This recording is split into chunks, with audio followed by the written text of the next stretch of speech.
ગુજરાતમાં એક સમયે વાઘ હતા અને વાઘની વસ્તી પણ પૂરતી હતી, પરંતુ કાળક્રમે વાઘનું અસ્તિત્વ ગુજરાતમાંથી મટી ગયું હતું. પરંતુ છેલ્લા 8 મહિના પહેલાં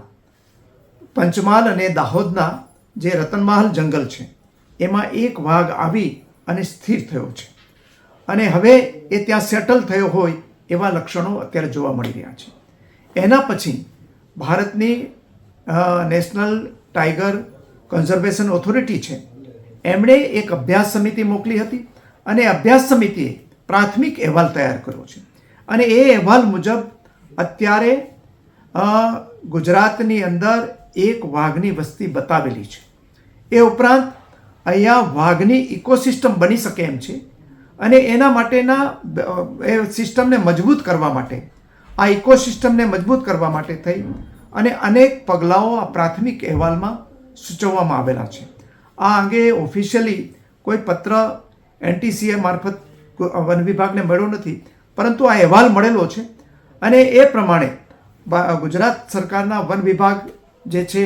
એણે અગાઉથી જ કેટલાક પગલાઓ લઈને અહીંયા જે ઇકોસિસ્ટમ ડેવલપ થાય એ માટે પ્રયત્ન કરી રહી છે અને આગામી દિવસોમાં પણ અમારી જે વર્તમાન ગુજરાત સરકાર છે ભૂપેન્દ્રભાઈ પટેલની આગેવાની હેઠળની એ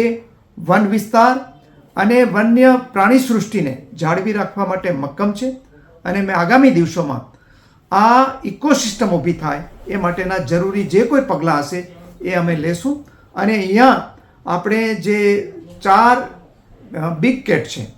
એમાંની આજે આપણને ગૌરવ છે કે 3 બિગ કેટ આજે ગુજરાતમાં આવી ગયેલી છે. એક સિંહ જે આપણા દેશનું અને એશિયા ખંડનું ગૌરવ છે, બીજા આપણે અહીંયા લેપાર્ડ દીપડા છે અને ત્રીજું વાઘ પણ આવી ગયો છે. એટલે આ જે બિગ કેટની ઇકોસિસ્ટમ ડેવલપ થાય એ માટે અમે બધા જ પ્રયત્ન કરતા રહીશું અને આપણી વન સમૃદ્ધિ છે એને જાળવી રાખીશું.